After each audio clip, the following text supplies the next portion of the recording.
आपको आपके सामने आया और बहुत कोशिश किया, अंदर किया तो आग जल गया, जा नहीं पाया।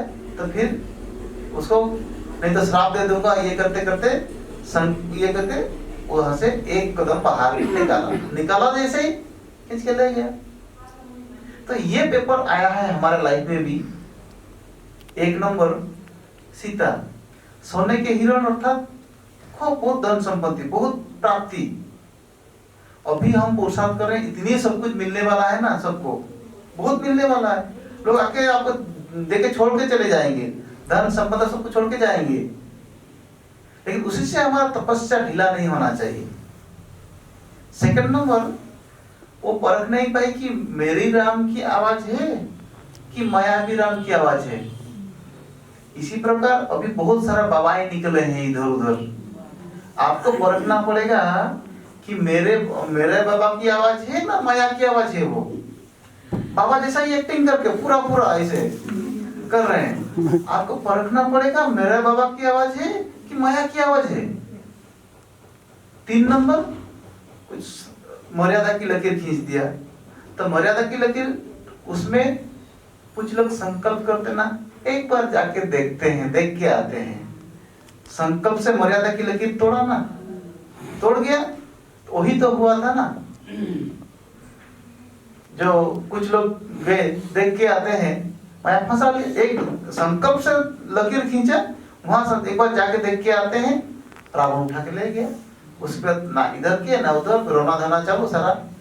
इसीलिए 3 चीज कहते हैं, मधुबन निवासी भी चले गए वहां, हाँ, इतने बड़े महारथी चले गए।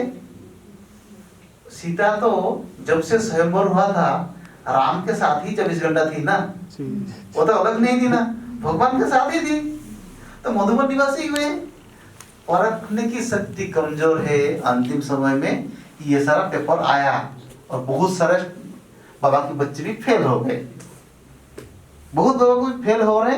अभी भी कुछ का संकल्प चलता है कि एक बार जाके देखे आए, वो संकल्प की मर्यादा को तोड़ रहे हैं।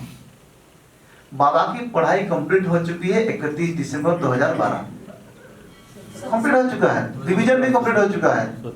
समाप्ति के नहीं 2017, उसके बाद समाप्ति के बाद डिक्शनरी में कोई शब्द नहीं है। जितना पढ़ाना था, जितना जो कुछ कराना था, उन्होंने करा लिया है। आके विद्यालय के जो रूपरेखा उसी हिसाब से बदल भी चुका है, हो चुका है। तो अभी अंतिम समय जैसे जैसे आ रहा है, तो ये बहुत बड़ी परीक्षा आया, काफी स्टूडेंट इसमें फेल हो गए। इसीलिए तो सीता को त्रेता में गया है, त्रेता में दिखाया है। तो और भी एक किस प्रकार पेपर आएगा ना, अंतिम समय में सर्व संबंध का सुख आपको बाबा से लेना पड़ेगा। सर्व संबंध का सुख समझ लीजिए, आप दापर में एक राजा हुए हैं, सत्य त्रेता हम आराम से टाइम पास कर लेंगे। दापर में एक राजा हुए हैं, आपके 10 साल का एक बेटा है, राजकुमार है। अचानक कुछ तबियत खराब हुई तो उसकी मृत्यु हो गई, शरीर छोड़ दिया। क्यों शरीर छोड़ दिया? शरीर तो छोड़ दिया, हिसाब किताब इतना था, लेकिन उसको आपको इतना दुख हो रहा है, उस दुख से आप निकल नहीं पा रहे हैं। अटैचमेंट था, हिसाब किताब था, ऐसे था। पूछेंगे ज्यादा समझ आएगा। लेकिन बाबा ने 1987 की एक अव्यक्त मुरली में बाबा ने कहा है, क्यों दुख हो रहा है? क्योंकि संगम युग में अपने भगवान को बच्चा नहीं बनाया है। जिस संबंध की कमी भगवान से आप करेंगे संगम युग में, उस संबंध का दुख आपको द्वापर और कलियुग में झेलना पड़ेगा। भगवान को बच्चा नहीं बनाया, बच्चा जन्म होगा, थोड़ा कुछ सालों के बाद शरीर छोड़ देगा। भगवान को माँ नहीं बनाया है, आपका जन्म तो हो जाएगा द्वापर और कलियुग में, माँ 1 साल 1.5 साल में माँ शरीर छोड़ देगी, उसका स्नेह प्यार मिलेगा नहीं। इसीलिए बाबा कहते हैं अंतिम समय आते से सर्व संबंध का अनुभव करो। संडे साजन के रूप में, पति साझे पतिया का पति के रूप में अनुभव करो रविवार को। सोमवार पिता के रूप में अनुभव करो। मंगलवार टीचर के रूप में अनुभव करो। बुधवार साथी के रूप में अनुभव करो। गुरुवार सदगुरु के रूप में अनुभव करो। शुक्रवार माता के रूप में अनुभव करो। शनिवार पुत्र के रूप में अनुभव करो। और एक रिलेशन चाहिए धर्मराज वाला। इतना सारा अनुभव आपको है तो अंतिम समय में आप फेल नहीं हो सकते। कोई भी संबंध आपको खींचेगा नहीं। भगवान को आपने, लेकिन सब कुछ प्रैक्टिकल है, थियोरी नहीं है कुछ भी। यहाँ हमारे 4 सब्जेक्ट है ना, 2 थियोरी है, 2 प्रैक्टिकल है।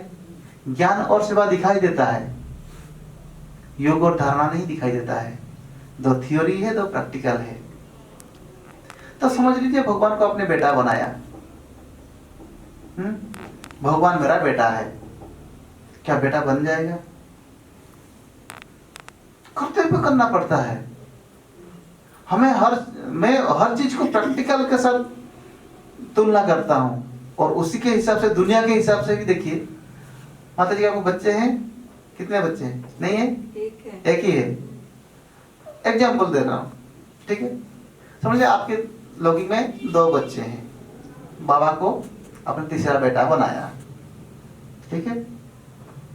तो उस बच्चे के लिए जो मार्केट जाती है, मेरे बेटे को जो जो कुछ पसंद आता है वही चीज इकट्ठा करके लेके आते हैं ना, लाके खाना बनाते हैं। सब माताएं, भाई लोग भी, जो कुछ मेरे बच्चों को जो कुछ पसंद होता है उसको ही सिलेक्ट करके लेके आते हैं। तो और उनको तो खिलाते हैं, और तीसरा बेटा बाबा उसको सिर्फ खुशबू दिला देते हैं।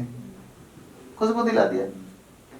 नवरात्रि आया, नवरात्रि में उस बच्चे के लिए जूता से लेकर सिर टोपी तक सब कुछ नया आया, दोनों बच्चे के लिए। और तीसरा बेटा के लिए सिर्फ खुशबू। फिर तो हम स्वार्थी है। 2 बच्चे को ध्यान देते हैं, तीसरे बच्चे को ध्यान ही नहीं है।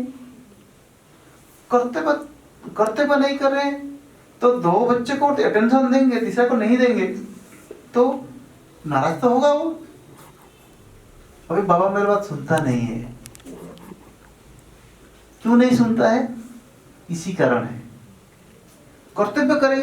अगर 2 बच्चे के लिए जितना दाल चावल जितना खर्चा होता है, इतना डेली की डेली सेपरेट निकाल के रखिए। दिवाली में या जो नवरात्रि में जितना उनके लिए, दोनों बच्चे के लिए खर्चा हुआ था, इतना खर्चा निकाल के उसके लिए रखिए। उसको लेके अगर सब सच्चे दिल से बाबा को अर्पण कर दिया तो बाबा प्रैक्टिकल में आपका बच्चा बनेगा।